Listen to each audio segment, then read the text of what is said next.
l'on compare à l'échelle des pays de l'OCDE, la France pourrait apparaître comme un pays où la situation des retraités est plus enviable du point de vue du niveau moyen de vie des retraités par rapport aux revenus des actifs ou par rapport à l'état de la pauvreté. Mais sauf qu'en France, pour 16 millions de retraités actuels, la retraite moyenne pour une femme est 850 €, parce que les différences de salaire dans la vie professionnelle s'accroissent à la retraite, et la différence c'est 40% en moins. Donc on ne peut pas dire qu'on soit des privilégiés, et la retraite c'est pas la charité, c'est des droits acquis par des années de travail. Et c'est justement d'ailleurs cette tentative de culpabilisation par le gouvernement qui justifie aux yeux de ce même gouvernement les attaques successives contre les retraités, par exemple comme on a pu le voir avec la hausse de la CSG complètement indue et impactée sur le revenu des retraités qui passeraient pour des privilégiés.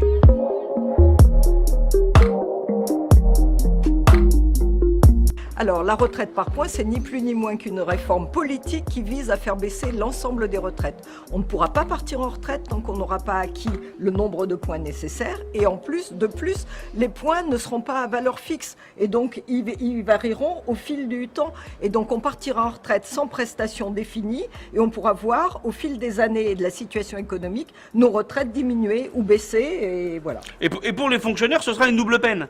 Parce qu'en plus, le gouvernement veut uniformiser dit-il, les systèmes de retraite. Ça veut dire, cette uniformisation, ça n'est ni plus ni moins qu'un nivellement par le bas. En réalité, aujourd'hui, les pensions de retraite des fonctionnaires sont calculées sur les 6 derniers mois de salaire. Ce que le gouvernement veut faire, c'est au contraire prendre en compte les 25 dernières années. Pour les fonctionnaires, ce sera une fonte drastique de leur pension de retraite. C'est scandaleux.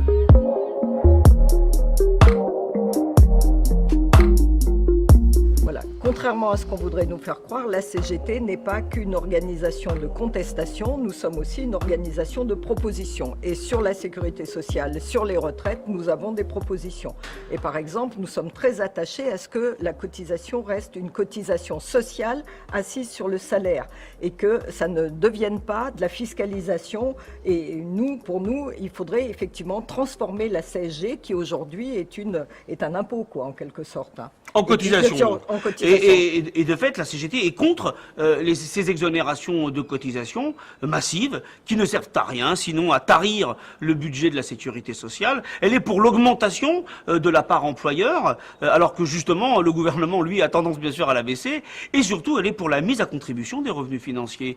Les fonds d'épargne salariale, les stocks options dont se baffrent les patrons façon Carlos Ghosn, effectivement, c'est scandaleux. On doit les mettre à contribution pour qu'effectivement ils abondent les caisses de nos caisses de retraite.